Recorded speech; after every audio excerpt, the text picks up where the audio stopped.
I just think that itself is such a powerful tool. Absolutely. And really is the sole reason that I'm here, because I want to help women and I want to give them that power and that control to be able to manage their body and their hormones as well. Hey guys, welcome to the Happy Way podcast, your go-to place for all things fun, happiness, well-being, growth, trust, and diversity. I am your host, Melissa Fideli, and I am here to inspire and connect everyone who chooses health and happiness so you can be your healthiest self and live life the happy way. Hey everyone, thanks for joining us again today. This week on the podcast, we have Emma Krieg, who is a women's health and fertility dietitian. Emma is passionate about all things women's health and fertility. She empowers women to understand their bodies and heavily focuses on hormonal imbalances, period pain, skin health, irregular cycles, thyroid conditions, and PCOS. Today, Emma is going to really help us understand our reproductive hormones, the natural cycles we experience, what issues may arise in our body if they are out of whack, and how to naturally balance our hormones through diet and lifestyle. So let's get straight into things. Welcome, Emma. Thanks for coming on. Hello. Thank you so much for having me. I'm really excited to be here. This is an area that I'm so passionate about, and I absolutely think it's so important for all women. Yep. Unfortunately, this stuff just doesn't get taught in school, and I think it's absolutely so beneficial for women to know and just to understand their bodies a little bit more. So that's essentially why I'm here. I just want to share that message. Amazing. We're so excited to have you on. When I came across your social media, I was like, yes, this girl's amazing. I could just feel your passion, and it was so good. You. So I thought, let's shed some light on these topics because, like you said, it's not taught in schools, and there's so much that we don't know. And yes, we can Google search, but it's so bloody confusing. Yeah, and there's so much online as well. Exactly. So I thought, let's get an expert in here to talk about it and, get rid of the BS and just give it to us straight. Exactly. So, Very happy to be here. Yeah, amazing. So I thought we'd start by just sharing your personal journey through health and what really ignited this passion in you to support other women with health, hormones, and fertility. Yeah, so I guess my health journey began when I was in my early 20s. So I was diagnosed with Hashimoto's hypothyroid disease. Basically, this means that my body is attacking my thyroid, and because of that, it's not able to produce the hormones that my body needs to be able to regulate everything. Initially, I didn't actually need to go on medication, and I guess I kind of forgot about the diagnosis for a little while and was just managing it.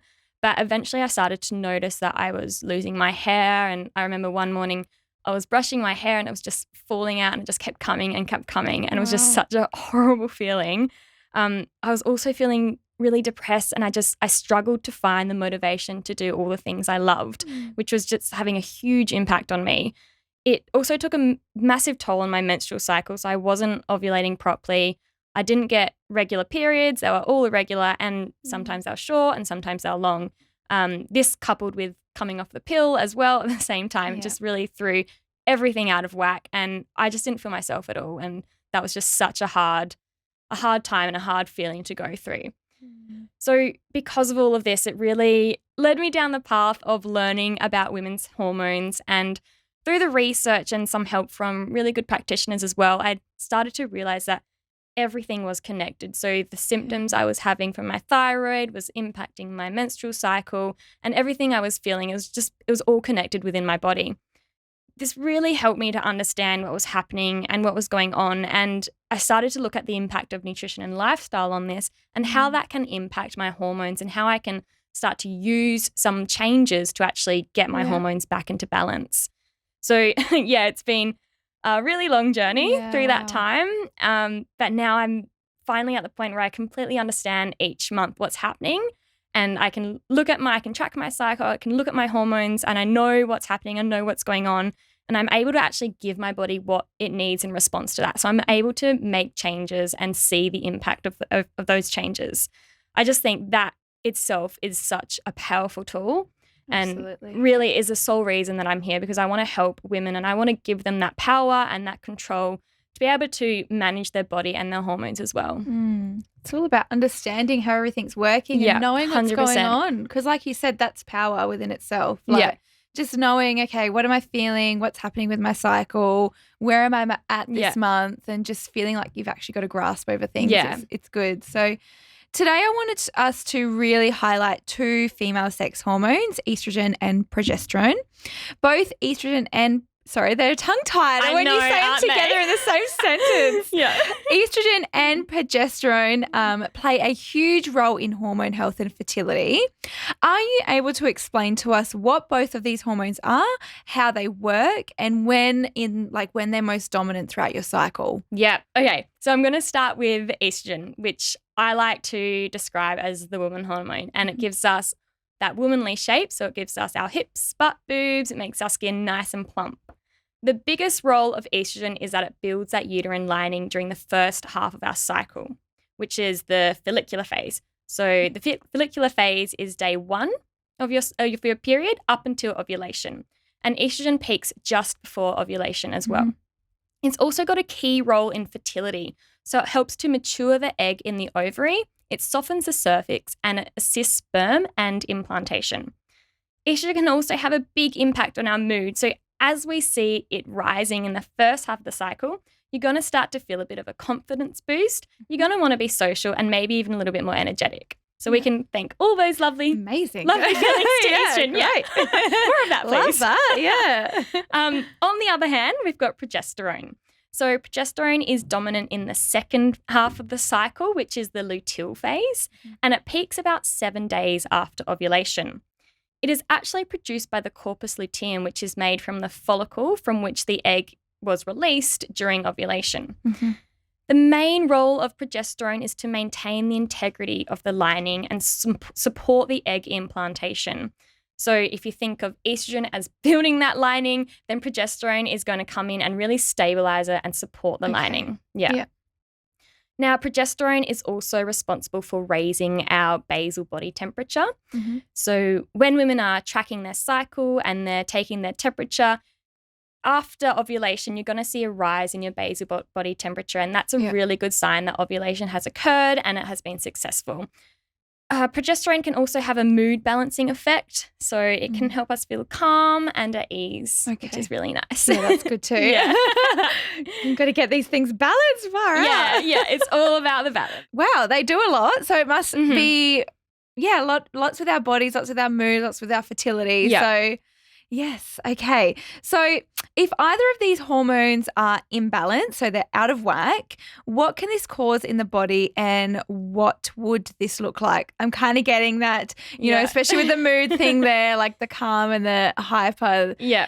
Yes, that's already going to be a big one, I'm feeling, but I'm going to let you talk through this. Okay. Give us some, what does it look like if they're imbalanced? Yeah, so most common, I mean, there's a lot of different hormone imbalances that can happen with women, and especially with the reproductive cycle.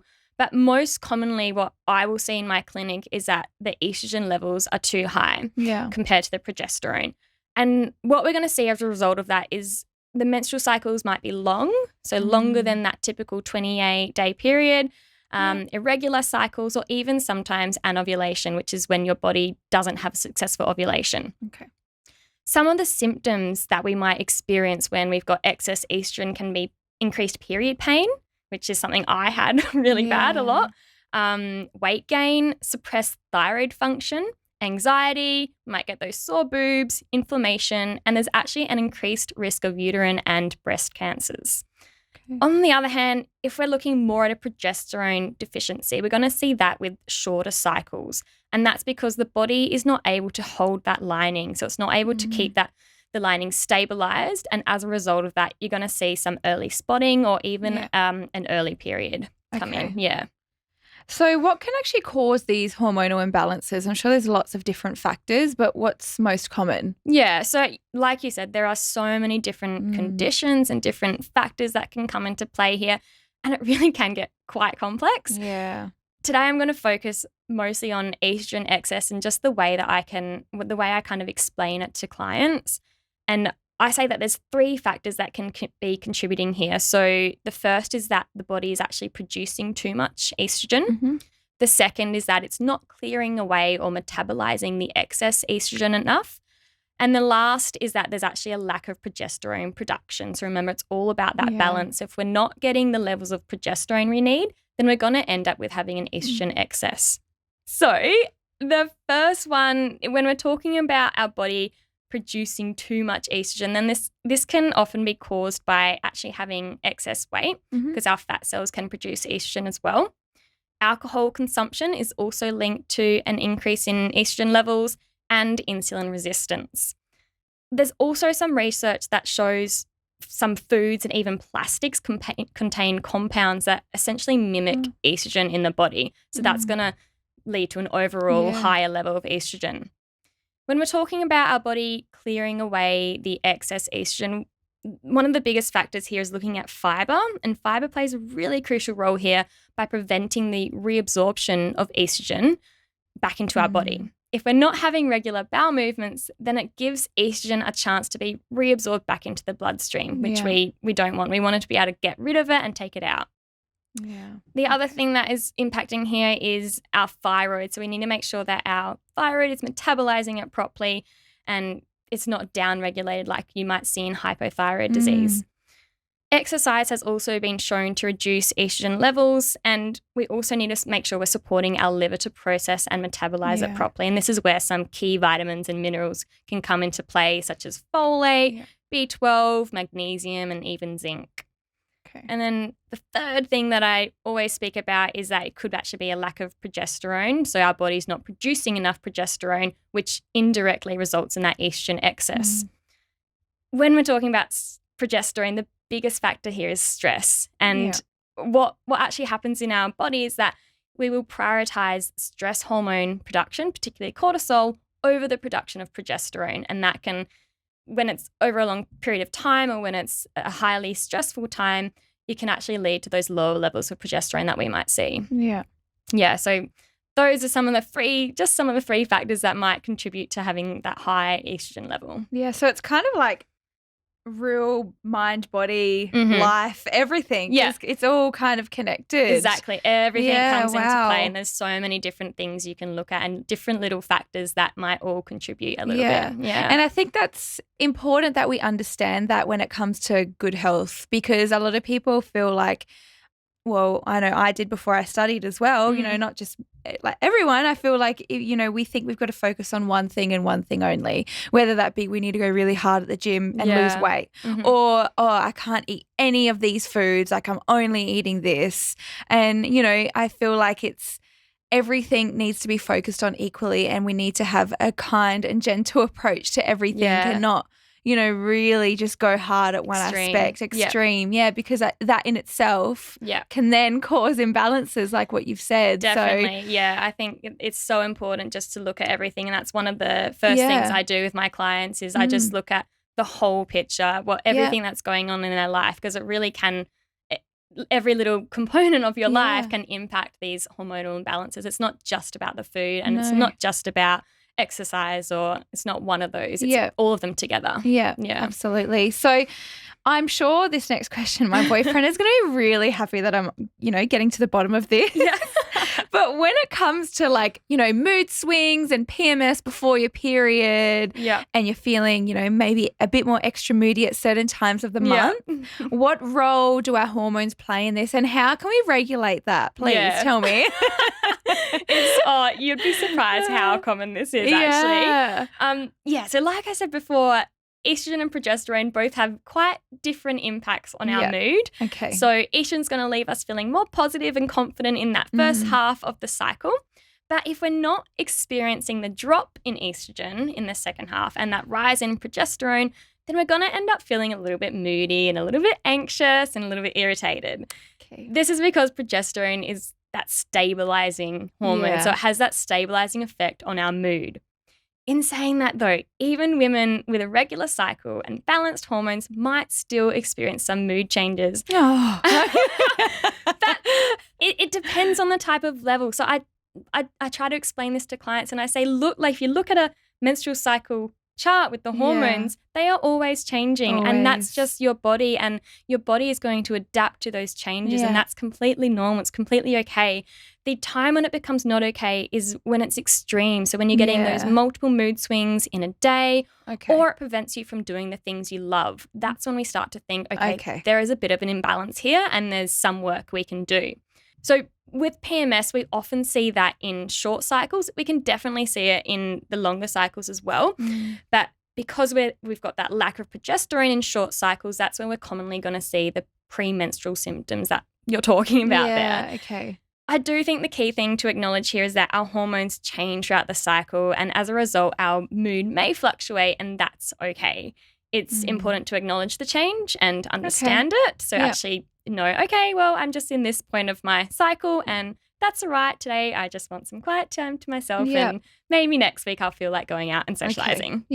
Okay, so be kind to yourself, exactly. really. Be kind to yourself. If your body's sending you a message, listen to it. Just relax and take a day off, take an easy day, have some rest. And and then at the same time, use the highs when they're there. If you're feeling really confident, feeling social, then go out and do it and take advantage of that. Yeah. And I think that's also the pressure that we get from, you know, thinking that we need to be happy and positive all the time. And, you know, what you're saying is like your body's going to change through the month. You know, your cycles are going to change and so are your hormones, and that's going to mean your moods are going to change. And, you know, we don't always need to be happy and positive. Doesn't have to be the same. Exactly. Like that's going to change as well. So it's that acceptance, I guess, which is, 100%. I was talking to my friend about this and she's like, it's so unfair. Like guys just get to be stable the whole time. Yeah. And I'm like, well, you can view it in that way, or you can view it in the sense that, hey, it's actually really nice and exciting that we get to experience these ups and downs, and we get to, you know, we can take advantage of feeling that extra confidence and that extra energy. So it depends. That's a great way which to way look you look at at it. Yeah. So what does our monthly cycle have to say about the health of our hormones? That's probably one of the best indicators into seeing how things are going, right? Yeah, 100%. It can tell you so much. And some people even refer to it as like the body's report card. It's like, how are you going? Yeah. So it can definitely tell us a lot, and especially when you are tracking your cycle correctly and you're taking your basal body temperature each morning. So what we can see from this when I look at a cycle that has been tracked properly, we can see which phase of your cycle might be contributing to it being too long or too short, and that can give us clues as to possible hormonal imbalances. So if I see a long cycle with particularly a long follicular phase, then I'm going to start thinking, okay, I think there's some estrogen excess happening here. On the other hand, if I see a short cycle with a short luteal phase, then I'm going to start thinking, okay, I think there's a progesterone deficiency. And what women will often notice with that is that early spotting or that early period, because it's not able to hold the integrity of the lining. So it really can tell us a lot. And even just looking at the symptoms that someone's experiencing, the length of their cycle, the point of ovulation, if there is ovulation, and just looking at the time of each of those, the two phases, and how long or short they are. Yeah. So would you say it's quite important to be tracking our cycle, whether that's through an app, or would you recommend that? I think so. Yeah. A lot of women really might only start to this when they're thinking of having a baby or conceiving. Yeah. But I've been tracking my cycle for years now, and I just think it is so helpful to understand some of the changes that are going on. And if I am having a day or I'm feeling a bit down, then I know why that is, and I can understand, I can sympathize with myself and say, okay, well, obviously I'm just at that time of the month and I just need a rest today. So I do think it can be really helpful, and especially if you are noticing some of those signs like a long cycle or a short cycle, or you're getting some spotting, then tracking your cycle can be really helpful for if you need to get to the point where you want to see a health practitioner, because they can, especially a women's health practitioner, they can look at that and they can interpret it properly. Okay. Interesting. I've been tracking my cycle for a while now as well, and it's so interesting because you can see when, like, I know exactly when I'm about to get my period without, you know, because I've become so familiar with the patterns of the cycles from tracking it for so long that I know that, you know, my hunger increases at this certain time of the month, and I know that my energy is going to change at this time of the month. And it's so good because you can kind of I think before I did that, I didn't sympathize with myself, and I was Yeah. like, why can't I do this? And why Yeah. aren't I doing that? And why don't I want to go out today? Exactly. I felt Yeah. so good last week. Like, what's Yeah, going on? exactly. And you're hard on yourself and then Mhm. you get down. But whereas, after you're tracking it and you understand your cycles, Yeah. you can kind of be more gentle Exactly. with yourself and understand that, Yeah. I'm just at this phase and that's fine. Yeah. I'll work around it. And I understand it. Yeah, 100%. And that there's an actual biological reason why you're feeling what you are. exactly. It's not just that you're feeling that way and that's Yeah, it. that's it. There is a reason for it, there's a Yes. cause for it, and that's something we can look at and keep in mind. Yeah. Yeah. So an imbalance in these hormones can really show up, as we've seen, both physically and mentally. So what can we start doing to balance our hormones? What food should we be eating? What lifestyle changes should we make? And what role does exercise play in it all? Yeah, absolutely. These are some of the big ticket questions, aren't they? Yes, they are. This is what everyone's listening for. Yeah. I honestly think the first and foremost thing that I look at is protein and fiber intake. Okay. So we spoke about fiber before, but protein is really one of the building blocks for all hormones. Yeah. So we need to make sure that we're getting enough of that. So we got the building blocks to make those hormones we need. Fiber also provides assistance in clearing out the excess estrogen. So we need to get those levels of fiber in. Many women that I see actually aren't meeting their protein needs. Yeah. And it's such a common thing that even I struggle some days to get the amount of protein that I need in. Yeah. And this can leave us feeling hungry. It can leave us snacking throughout the day. And when we're in that hungry, snacky phase, we're often not making good nutritional choices. Yeah. And it's going to lead to some of those poorer choices, which it's not giving us the nutrients we need. No. The other thing we want to look at is that we're getting enough energy in. And this is where complex carbs or starchy fruit and veg really come into play, and making sure that we are balancing all of those macronutrients and we've got a good ratio of them all towards each other. Something that we often see when women are under eating is that they've got a deficit. So the energy that they're bringing in isn't actually meeting the energy needs of their body. And what can happen when there is an extreme deficit is that the first thing that we end up seeing impacted is the reproductive system. Yeah. So this is common in high-level athletes when you might see that they start missing their period or go for a really long time without their period. It's because their body's simply just not getting enough energy to be able to support that reproductive process. Yeah. Yeah.